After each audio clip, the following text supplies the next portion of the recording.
Okay, so hello everybody. My name is Elisa Martinez and I am an event staffer at Politics and Prose Bookstore. And I would like to welcome you to PNP Live. So we really appreciate you joining us in this virtual format today in the midst of these continuously extraordinary times, throughout all of which we have been working really hard to bring you the authors you love and their new books to our PNP community. So at any point during the event, you can click on the link in the chat to purchase To Walk About in Freedom on the Politics and Prose website. If you look near the bottom of your screen, you'll see a button that says Q&A. So you can click there to submit a question to the author. And while we try our best to get to everyone's questions, we apologize in advance if we can't get to yours. We're also providing closed captions. So if you click on the CC link, that should be right next to the Q&A box at the bottom of your screen.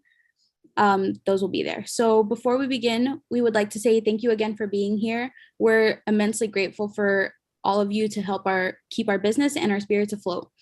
Now I'd like to welcome to PNP Live, Carole Emberton, celebrating the release of her new book, To Walk About in Freedom, The Long Emancipation of Priscilla Joyner. Carole Emberton is Associate Professor of History at the University of Buffalo. Her research focuses on the U.S. South, race, slavery, and emancipation. A National Endowment for the Humanities public scholar, she's the author of prize-winning Beyond Redemption. She has written for the New York Times and Washington Post. Dr. Emberton is also currently working on a new project which focuses on the enduring impact of a lynching which took place in 1908 in her hometown of Russellville, Kentucky. So keep an eye out for that.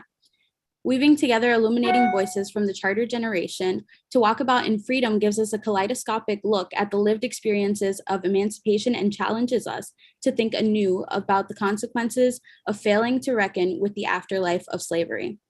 Dr. Emberton will be joined in conversation with LaKisha Simmons. Dr. Simmons is a historian of African American gender history, specializing in Black girlhood, history of the family, Southern history, history of sexuality, reproductive health, and Black geographies in the 19th and 20th centuries. Dr. Simmons is the author of Crescent City Girls, The Lives of Young Black Women in Segregated New Orleans, which won the Southern Association for Women Historians Julia Cherry Spruill Prize for the best book in Southern women's history, and received honorable mention for the Association of Black Women Historians Letitia Woods Brown Memorial Book Award for the best book in African American women's history. She is the co-editor of the Global History of Black Girlhood, scheduled to publish in summer of 2022, so more to look out for. Please join me in welcoming Carole Emberton and LaKisha Simmons to PNP Live. Thank you so much for that introduction. Hi, Carole. It's so great to be with you today. Hi, Keisha. It's good to see you. For those who don't know, we were longtime colleagues and are good friends. So it's nice to be with you in this virtual environment. Definitely. And congratulations on this new book. I read it eagerly. It was a page turner. I loved how the chapters just flowed into one another. So I'm looking forward to this conversation. Me too. So why don't we just jump right in? Okay. A lot of people, so the book is a biography in a way of one woman after the Civil War and her life and travels to her long journey towards freedom, Priscilla Joyner. I'm wondering if you could just begin by telling us a little bit about how you came to write this book and where you found her story. Yeah, I began sort of thinking about this book when I was writing my first book, which was about Reconstruction and the violence that freed people suffered in the South during the aftermath of the Civil War in the 1860s and 1870s. And in one chapter of that book, I spent some time delving in to the Federal Writers Project ex-slave narratives, which were taken in the 1930s. They were interviews conducted with formerly enslaved people. And I used those interviews for one chapter to try to get at the memories of Reconstruction among this population of formerly enslaved people who were interviewed in the 30s. And as I, was looking at those, I just, I became so convinced that this was such a rich source of material. And of course, historians have long known about them and debated their use with regards to how they talk about slavery and the experience of being enslaved. But what I was interested in were the, what I call the emancipation stories, the stories of the moment, that enslaved people learned about freedom and emancipation, and how that journey for them evolved over long periods of time. So as I was reading these interviews, and many of them are available for those of you who are interested, they're available online through the Library of Congress. If you Google Born in Slavery, they have a really wonderful online exhibit that has made a lot of these interviews available, several thousand, in fact. But there are also some that are not in that collection that have been published in other edited collection.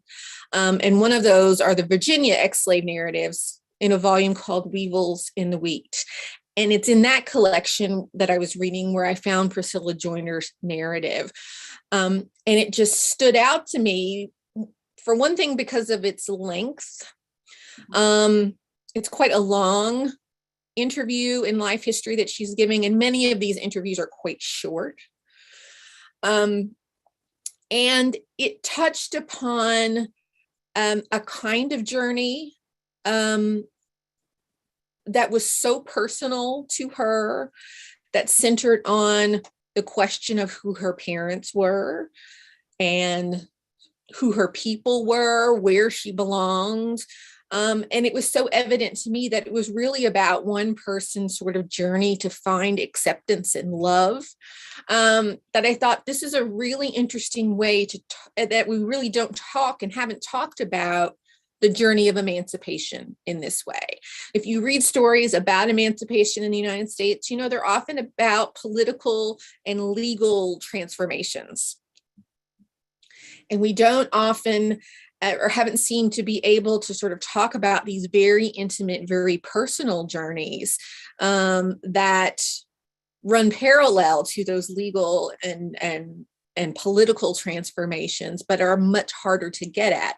And these ex-slave narratives seem to me to be a fantastic way to get at those personal journeys. So the book takes us into these personal journeys, but through the lens of Priscilla's story. And Priscilla, can you say a little bit about her? I mean, she's just an ordinary woman. There's nothing extraordinary about her in the sense that she doesn't become some big politician or, even like a school teacher or something. And so it's an interesting choice to write a book that's a biography of somebody who's, so everyday.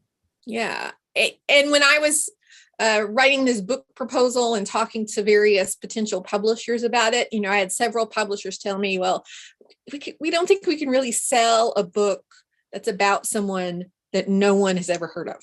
Mm-hmm. Right. But I think, really, this whole archive of interviews are really about nobodies, right? These nobodies that people have never heard about, that didn't make a tremendous mark or impact on history in the conventional way we think about them, right? So Priscilla Joyner was just, she was just a woman who was born sort of in this and lived through these incredible sort of historical transformations. But like so many of us, she's just an ordinary person. And I have always been interested in my own work and in reading about sort of how ordinary people experience those extraordinary moments and what they do sort of, with what life throws at them. And in terms of sort of my historical education, books like Laurel Thatcher Ulrich's A Midwife's Tale, which is just about a completely ordinary woman in Maine in the 17th century and her day-to-day sort of what seems like very mundane sort of recording of what she's doing in her life. Ulrich, spins this really epic story about life in early America from, what an average, ordinary person was doing.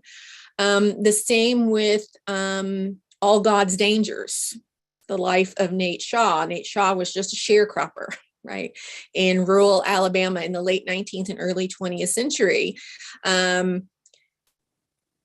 But his narration of his own sort of struggles and his own journeys, much of his life that didn't have a huge sort of impact on anyone who didn't know him, nonetheless teaches us an extraordinary amount about what it was like to live in the Jim Crow South during this time period. So whether it's Priscilla Joyner or another member of these interviewees who I refer to as the Charter Generation of Freedom, you could pick any one of them, I think, and write a much sort of fuller, much more expansive story of life from, the Civil War, through World War II, and find a lot of commonalities, but also a lot of individual sort of differences and specificity that really give you a sense of what it was like to live, to work, and to make a life for oneself in these extraordinary circumstances. It has me thinking a lot about the extraordinary circumstances we find ourselves living in, and what it means to be ordinary, like us, and you just feel like all this is happening and you're trying to navigate it. Right. And, people are interested in extraordinary people who do extraordinary things. And I understand that. And I am too. I read those same books. I'm interested in people who really sort of made a mark in some way. But I think, as someone who, teaches history and tries to convince students as well as my readers that history matters, and that our lives matter and what we experience matters, and that there's, we all experience history and we all have a perspective on it. I think it's important to, at certain times move away from those famous names and faces and to think about on a more sort of everyday level what, like you said, what just ordinary people do in what can be extraordinary times. One of the things about Priscilla is that she has a story that is representative in some ways of a lot of, what you're calling the Charter Generation, this group of people who are making their way in freedom. But there's a lot about her that seems maybe more unusual, maybe not. To begin with, you tell the story about who her mom might be. And there seems to be some controversy in the narratives and in the documents. But Priscilla doesn't quite know. So I'm wondering if you can tell us a little bit about Priscilla and her relationship with her mother, or the woman who raised her as her mother, and how that makes her extraordinary, or if that's like a normal thing. Right. So Priscilla is raised by a white woman, a white slaveholding woman who claims to be her biological mother. Priscilla doesn't know. She just knows she's, from all she could remember, she's in this household. And she says at one point in the interview, she's like, you have to understand, all I know about my history is from Anna Eliza. That was the woman's name. She said, from Anna Eliza, the woman who claimed claimed me and made me call her mother. And then at other times throughout the interview, Priscilla does refer to her as my mother. So there's obviously some question, right, about who Anna Eliza really is, if she really is her biological mother, because obviously a white slaveholding woman having a Black child at this time, even though it wasn't, super rare. It did happen. There's, documentary evidence that you can find, and historians have documented it. It wasn't incredibly common either. And in the slaveholding South, obviously it's a big deal. Complicated. It's complicated, right? So Annalisa tells this story where, she has this kind of ne'er-do-well husband who sells two of her slaves that were given to her when she got married by her father. And she's really angry at him for selling these two slaves. So she kicks him out and he leaves the home for a certain period of time. And they already have two daughters. And it's during this period of his absence from the home that she, according to Priscilla, takes up, that's the word she used, takes up with a quote unquote colored man. And that is all Annalisa will ever tell Priscilla about her father. That's all she knows, is that he waited around until the night Annalisa gave birth to Priscilla, made sure they were both all right, and then he leaves. He leaves the area. No one ever hears from him again, according to Annalisa. And despite the fact that throughout her life, even when Annalisa is on her deathbed in 1916, Priscilla still begs her to tell her who her father is, and she refuses to do it. And by that time, I would imagine, because when she's 12, Priscilla moves away and goes to live with a community of freed people nearby. She has heard stories about white slaveholding women who routinely sort of choose an enslaved child to take to live with them in the main house as kind of a pet, right? And these enslaved children they're often girls, and they're treated as favorites. They get nicer clothes, they get better and more food, and they sort of wait on the mistress of the house or their playmates for the mistress's white children. And they're kept separate. They're kept apart from the other enslaved people who may live on that farm or plantation.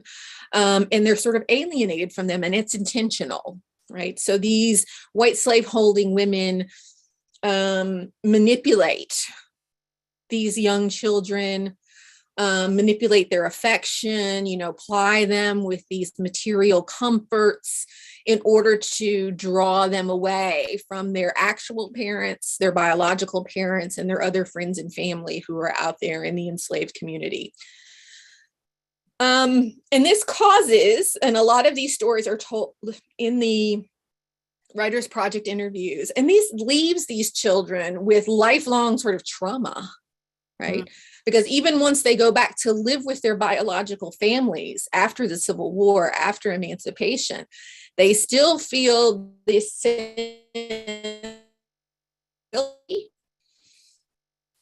and sometimes affection and closeness to this plantation mistress who had, quote unquote, raised them for a certain period of time. So they, there's a sense of these kind of divided loyalties, these divided affections that these enslaved women carry with them throughout much of their lives. So I imagine, Priscilla has heard these stories, and she might feel similarly about Annalisa. She's obviously torn about Annalisa, the way her treatment. There's at times in the interview when you can detect that she feels sympathy and affection for Annalisa, and other times where she's obviously very frustrated and angry with her for not divulging the information that she wants to know about her father. So if Annalisa is in fact, or was in fact, Priscilla's biological mother, that means that Priscilla herself was never legally enslaved, right? Because a status of a child followed that of the mother. Annalisa was white and free, and therefore Priscilla would have been legally too. But because she is raised in this white household, and she is very visibly not white, she feels like she doesn't belong. She is made to feel an outcast by the stepfather, Rex Joyner, Annalisa's husband, once he returns to the household. And he teaches Priscilla's, the other white children, who may be in fact her half siblings, to, make fun of her, not to play with her, to tell her she has dirt on her face that she needs to wipe off before they'll play with her. And so they're just really awful to her. And she grows up feeling like an outsider. So even if Annalisa was her biological mother, the situation that she's in and the way that slavery shaped that situation makes her experience more like an enslaved child than not. And enslaved, as you described, some of these white women would bring it to their house and treat as, almost like a pet. Or some of them would leave them on the edge of the bed to warm their feet when they slept. Mm-hmm. It makes me think about how your choices as a writer and as a historian. When you describe Priscilla's mother, you talk about her claiming to be her mother. You say that she was manipulative.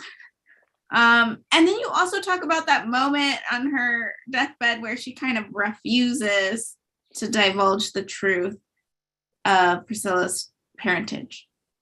So it's like, those are very strong, I don't want to call them accusations because they're in the source material, but I feel like you feel a certain kind of way about this woman. And I'm just wondering how, as a writer, you thinking, and as a historian, you're thinking about this white woman who, I could imagine some people might be sympathetic to her and maybe even her Confederate husband who bring in this Black child and raise them in their family as their own, kind of. So I'm wondering about what it means to why you've chosen to think about it in terms of trauma and manipulation and refusal. Yeah, I'm really taking my cues from Priscilla. So I'm reading that interview. I'm trying hard to listen to how she's talking about, and I notice, the changes. And at one time she'll say my mother. And then at other times she'll say Miss Annalisa, Miss Annalisa, or, Miss Annalisa, she claimed to be my mother. So obviously Priscilla is carrying some kind of, divided sense, right? She's troubled, right, by this relationship. So I'm trying to sort of portray that as honestly as I can. And I'm troubled by it too. And and when I was writing this and researching this, I went back and forth. There were times when I felt sorry for Annalisa, because if you think, here's this woman who has this child, and Priscilla tells, this really, the stories about being tormented by the white children, Annalisa's half children, white children. And she says at night, my mother would come into my room and comfort me while I was crying because of how the other children had treated me. And, when the decision is made that Priscilla should go away and live with a Black family and go to school with Black children, she says, Annalisa just can't stop crying, right, when she goes. So there are those moments where I feel like, this woman is really torn as well, and I have a daughter. So, I can sort of, I'm in touch with those, those feelings of how, if this is her daughter, of how hard it must have been, or it could have been for her to have this child that you love, that you obviously can't care for in the way that she needs to be cared for, and sort of the realization that Annalisa makes along the way that she should go and live somewhere else and be with people who can give her what you can't. But then at the same time, when she won't tell her who her father is, and it's so obviously, so many years that Priscilla had carried that burden and that desire to know that information. And so many other members of the charter generation in their interviews, they talk about, the pain of that not knowing who their fathers were, of being, torn away from their family relations, of their sense of connection, how painful that was for them. Then I'm mad at Alice again, because I'm like, you could have told her, right? You could have given her what she needed, as a mother. Why wouldn't you do that?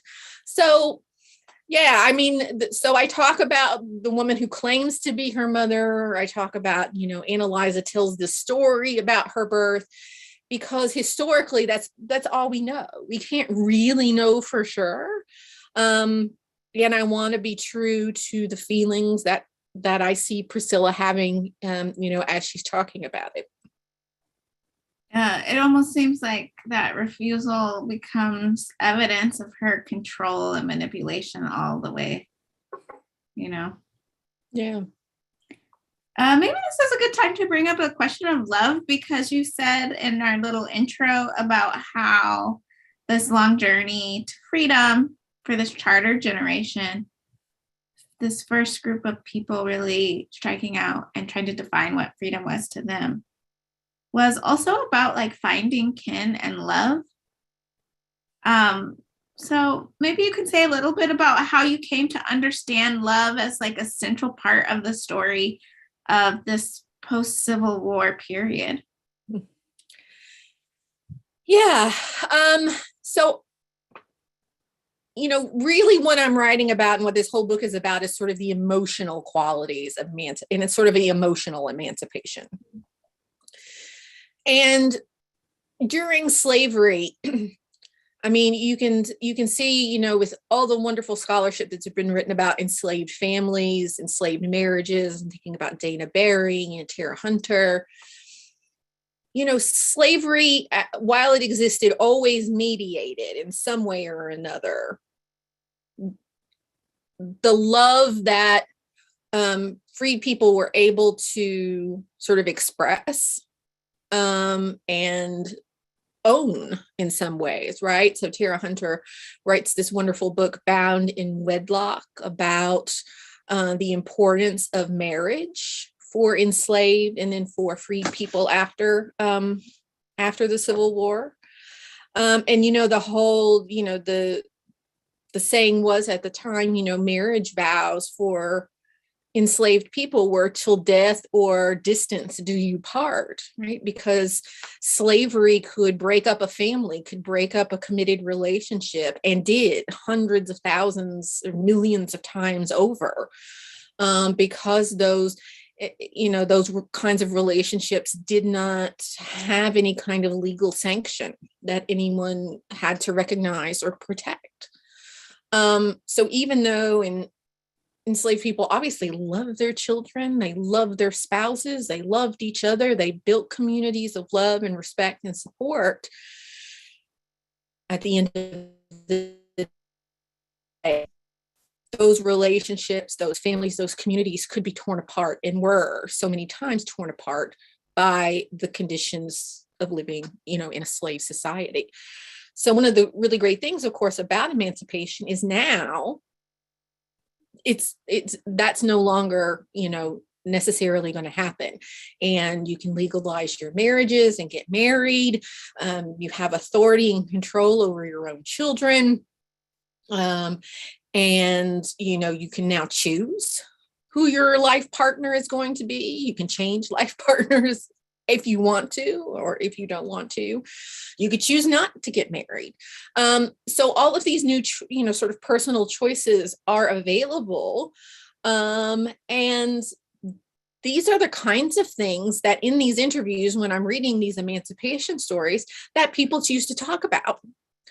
I think, I can hand the number of interviews that talk about, because oftentimes the question was, what was it like, to be free? What did you do when you learned you were free?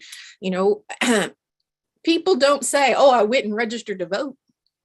Or, oh, I went, they talk about, oh, my memory of being free was when, I had, and they start talking about their wedding. Mm-hmm. So, I begin to think, well, what are the links that people are making between, emancipation and becoming free and building a free life and being able to sort of choose and to sanctify these relationships in particular ways. So that's how I got to sort of thinking about and placing such, an emotional importance on love, because those are the kinds of stories that they're telling in these interviews.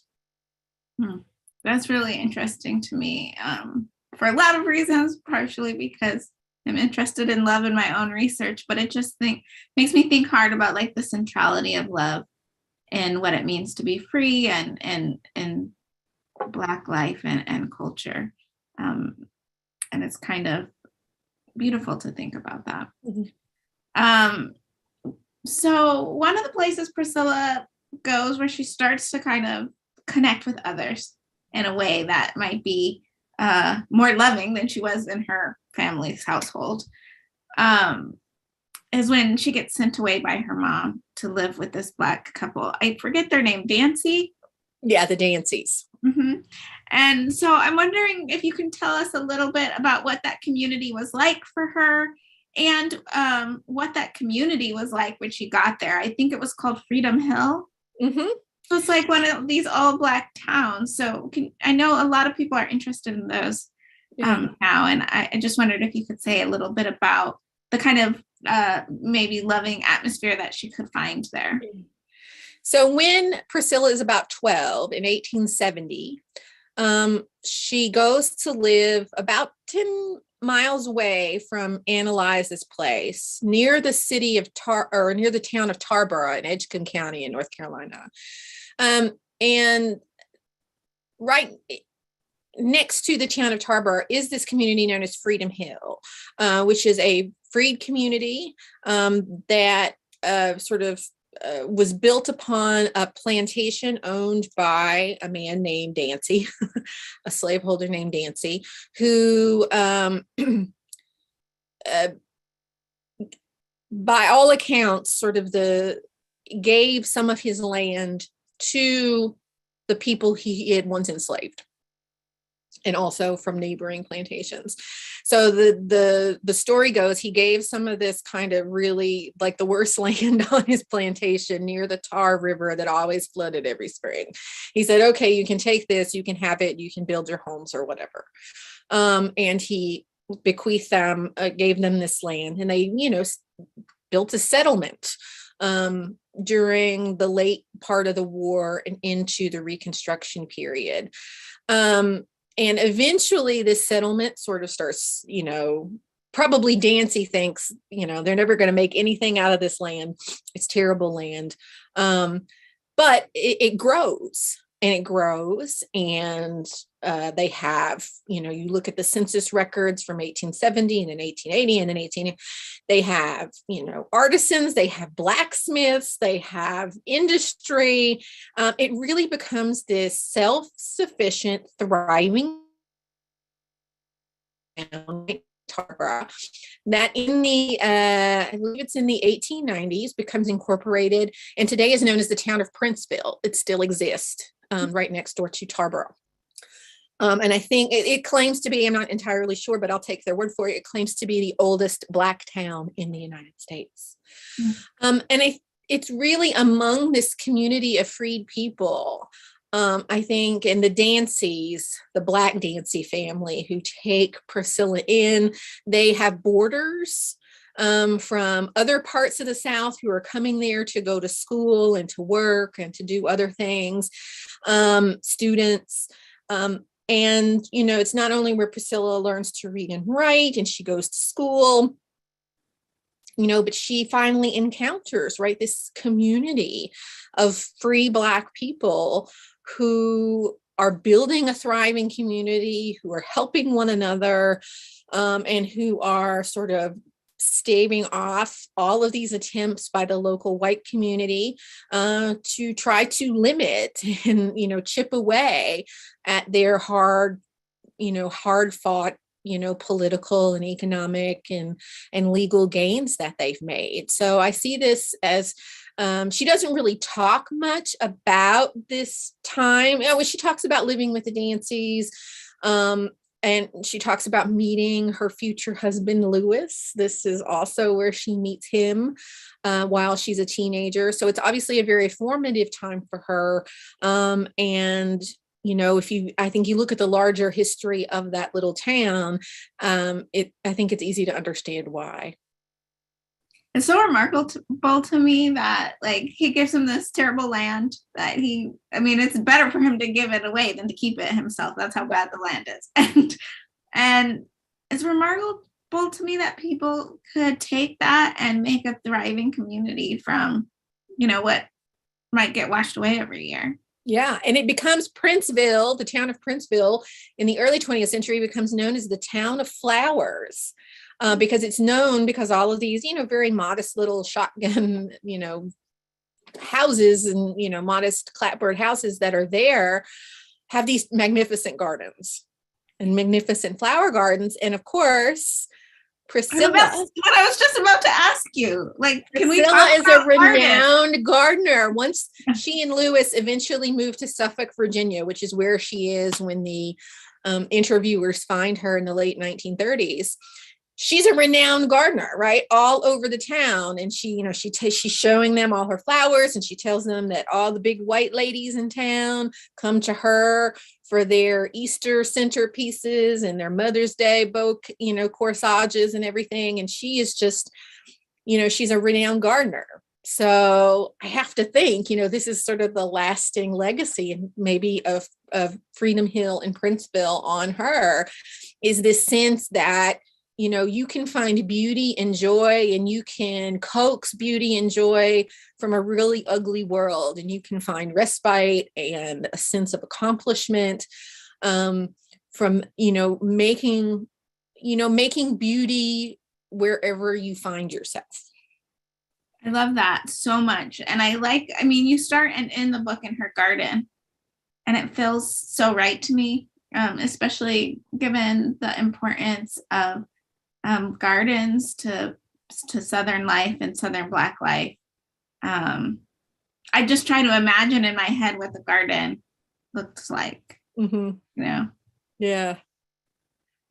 The interviewer, even the interviewer, when she's writing up the transcript of the interview, is struck, right, by all these flowers. And they know before they go there that they don't call her the flower lady, but this is the flower lady, right? They know her reputation, as a talented, gardener, precedes her. And when I was searching, the newspapers, was searching for Priscilla's obituary, which I found. And then I was just sort of, doing name searches to see if anything, sort of pops up later on. In the 1960s, there was just a really small announcement for the Tidewater Fair, which was sort of the local Black county fair in that area of the Chesapeake and Suffolk. The Priscilla Club won third place that year for their exhibit at the Tidewater Fair. And I thought, still, 20 years after her death, there's a flower club from Suffolk operating in her name, in her honor, which is, a really small thing that I think, a lot of people will think, well, that's really insignificant. What does that matter? But to me, it was sort of like such a huge sort of discovery, because I thought, yes, this is the legacy she left behind, and that today, no one may remember her, but there it was at that moment in time, that snapshot of who she was, and what her impact on her community was. I wonder, makes me wonder who in the club named the club after her. Yeah. Maybe it was just somebody who enjoyed her flowers. Right. Or somebody who had learned from her, maybe, or knew her from back in the day, but obviously, there's something to that, and her renowned as a florist, and, sort of, that kind of leader in her community, was obviously important to some people. It also seems to me like it's kind of fun to think about what if that search for love that she was looking for as a young girl, it gets expressed through this gardening, and then you see it bloom, and then you have this symbol. So it works so well for me as the beginning and ending of the book. I think so. I'm a gardener. I grow flowers. So, my own sense of, it's therapeutic right? To work in a garden and and it, I talk about it, as kind of like it kind of almost, it can be an artistic endeavor, right? Where you're deciding what to put where and, heights and colors and what you want, and things like that. So I think there's an artistic outlet to it, or there can be. There's a sense of sort of creating beauty, but I think also for Black women, particularly in this time period, living in the Jim Crow South, I think there is an act of resistance about it. It's a very subtle, and they may not have thought about it necessarily themselves but by creating something beautiful amidst all the ugliness that sort of the white community and the white world put around them. Caretha Mitchell talks about it in her book about housekeeping, right? That keeping a house and being domestic and making a nice place for your family to live and cooking them food and making clothes and doing all these kind of what we think of as, trivial domestic chores are in fact acts of love, for yourself and for your family and for your community that you do, despite the fact that there's this other world out there telling you that you're no good at it, that you don't deserve it. Right. And I see gardening sort of as an extension of that. It's an act of love. It's an act of, it's a creative activity. It's an artistic activity. And also, I think, a political one on some level. I like that a lot. Before we go to the audience questions, and if anyone has any questions, please include them in the Q&A. Maybe I'll ask a more personal question.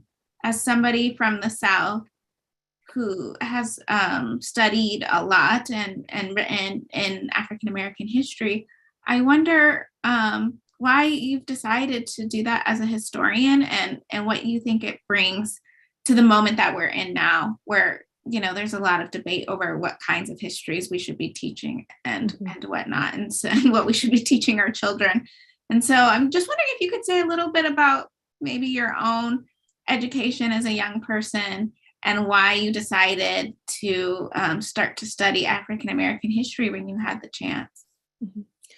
Yeah, so I grew up in Southern Kentucky, and I grew up in a sort of small, fairly rural community in the 1980s and early 1990s. And I always grew up with a sense that there was a problem, right, with race. And, that there was racial policing and surveillance going on, and obviously tensions that I didn't quite understand, that I knew had a long-standing history. My own historical education was so sort of hit or miss. I mean, when I was in, elementary, middle, and high school, we never, I never knew anything about slavery. We skipped over that entirely. I knew it existed in some kind of abstract way, but I never understood what that experience was and how close it was, to where I was living or, where I was from. And so I just always kind of grew up obviously knowing that racism was a problem, but not understanding why, and not understanding why I had to follow these curious and obviously hurtful rules that had been set up long before me, and no one, but you just had to sort of do these things, particular kinds of things, like you couldn't date this person or that person couldn't date that person. And if you were seen in a car with this person, and, someone was going to call your parents. And so there was all these, and a lot of it over kind of personal relationships. There was nothing, at least that I was aware of growing up, particularly political about any of it. So it was just, it had always driven me to try to understand this. And so when I got to college and started taking some of these history classes and literature classes, it just opened up a whole new world for me, because I'm like, here's what I've been trying to figure out for so long. And so it just started me on that path to try to understand and to make sense of this history that I always knew was with me, but I didn't didn't fully understand, you know, what it was about or why it was there. It's interesting because I feel like in trying to ban certain kinds of history, that you leave a lot of children with the same question and same curiosity, like the why. Right, absolutely. And I think, that I see it in my students, right? Because it happens, even despite the best of intentions, right? They're not getting a full sense of some of these questions, and the experience, the lived experiences that people have had. And I think the fear that if you go there, you're going to stir up trouble or cause trouble or make people feel bad. They're going to feel bad anyway. They're just not going to know why, and not be able to hopefully get to a point where, they can better understand it and try to fix it. Right. We're never going to get to any point where any of these things that are happening and that, are plaguing us, violence, and we're not ever going to be able to sort it out if we don't fully understand why it's happening in the first place. Yeah. Well, thank you. So I will turn to some questions from the Q&A. One question is, what was the hardest part of emancipation for Priscilla? And was this similar to other emancipation interviews you read? Well, so I think the thing that she carries with her the longest, right, is this not knowing who her father is and wanting to know who her people are. And, she's never able to answer that question for herself. I mean, because Annalisa won't give her, the kind of the information that she needs. And other people who are interviewed in this archive, the Federal Writers Project, many people talk about that because, of course, under slavery, many enslaved people are the products of rape. Mm-hmm. And they may know who their father is, their white father. But it's not open, right? There's no open acknowledgement from him. And there's this one interview with an enslaved man from Tennessee who is interviewed. He's actually interviewed in the 1920s by some historians and scholars at Fisk University. So this is the 1920s. He's living in Nashville, Tennessee, and he's taking care of his white grandmother. Or he had been until she died, and he's living in the house that she left him. But he tells this really kind of traumatic story about, he knows who his father is. His father was the young master, right? His father was this woman's son who raped his mother. Knows exactly what his origin story is. And, he is so hurt still as an old man in the 1920s that his father would never acknowledge him as his son openly, and that his grandmother, who he took care of until the day she died,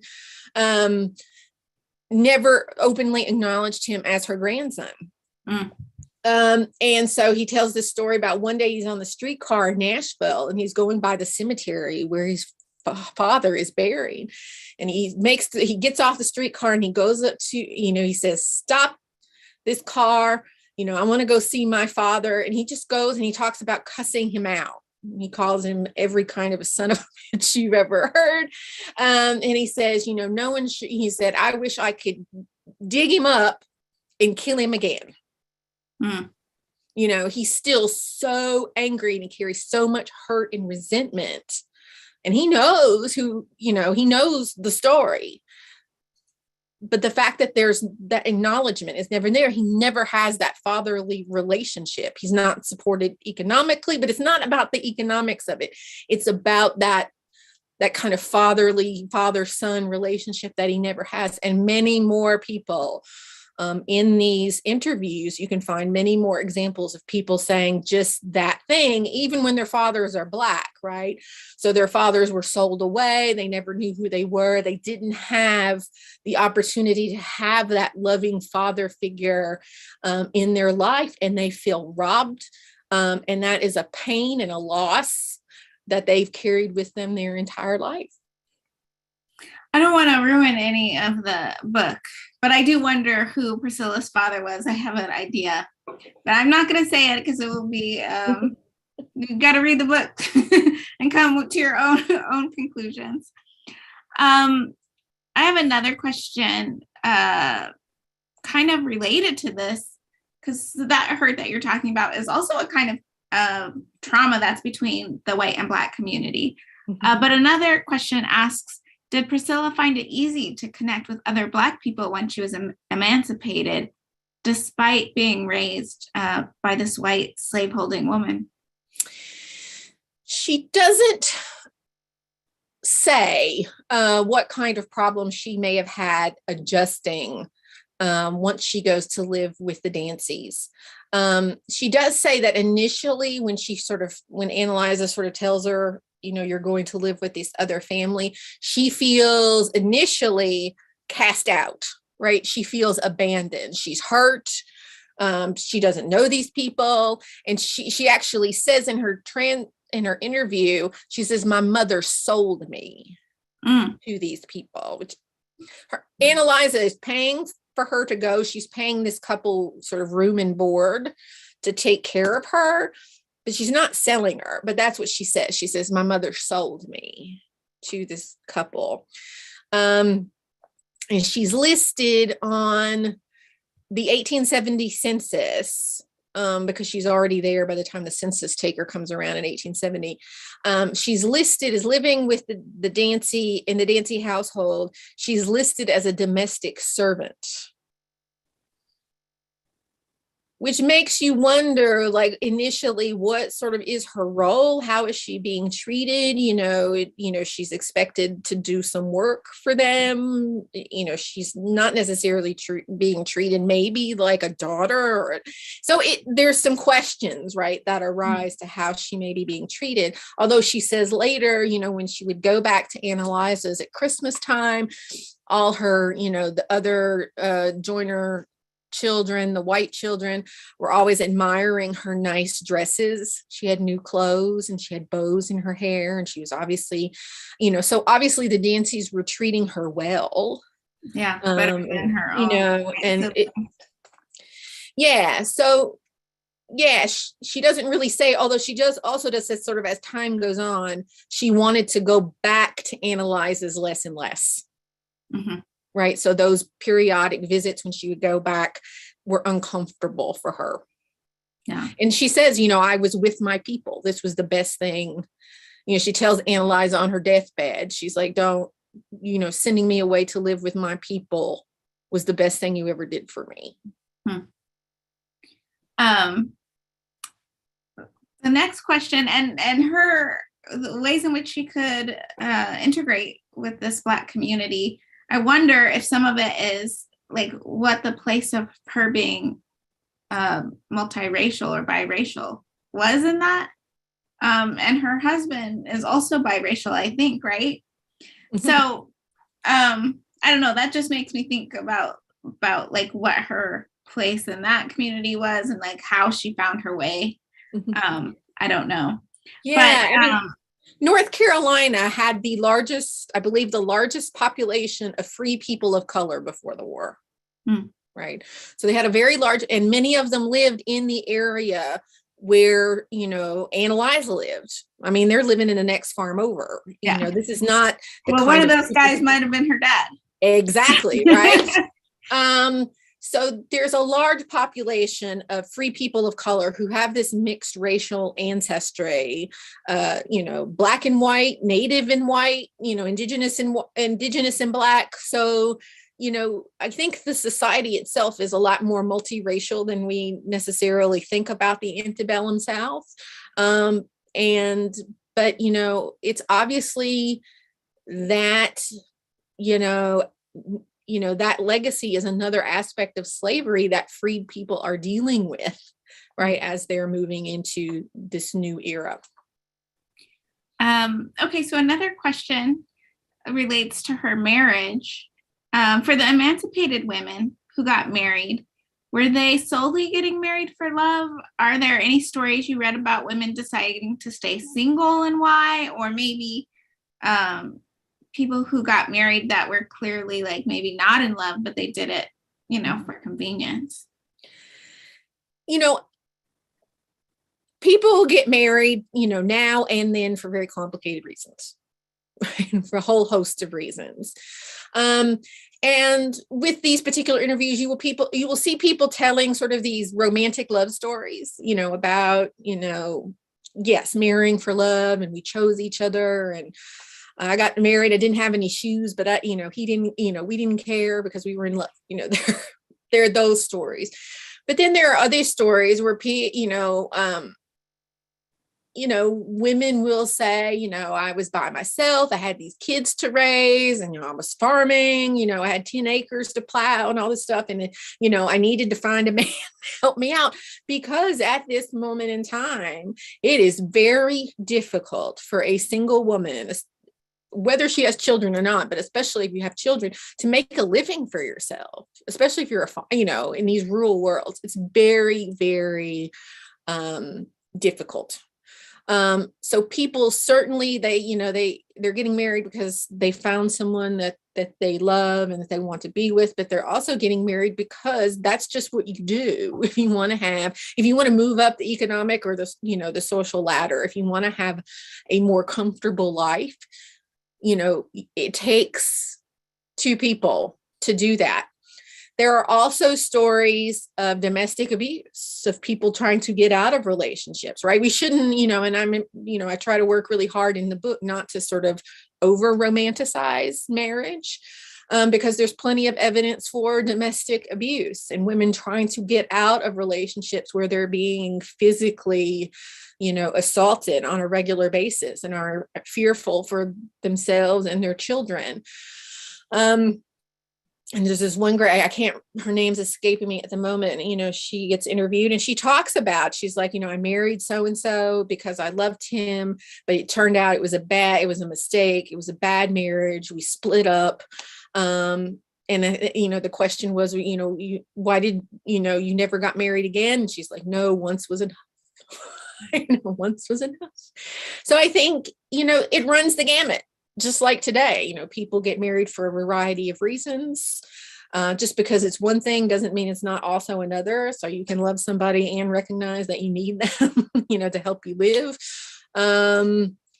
And marriages and relationships go bad all the time.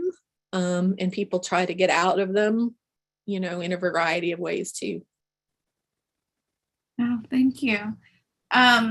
I think we're pretty much out of time. Maybe if you can just give us one thing that you hope that people will take from this book. Yeah, I think, what I wanted people to get out of the book is a sense of sort of the other of emancipation, or the freedom coin, right? That you probably have heard and read a lot about, sort of the political and the legal side of emancipation. And I wanted to give people a sense of the other, more personal, the sides that, or the stories that have been a little more difficult to uncover and make known. And I encourage everyone, again, if you're interested in these stories, I write about a lot of them in the book, but I couldn't begin to put everything in the book. Google Born in Slavery, or, go to your local library and find some of these collections like Weevils in the Wheat, and just, you will be amazed at the stories that people tell about their lives and what was meaningful to them during these periods. And yeah. Thank you.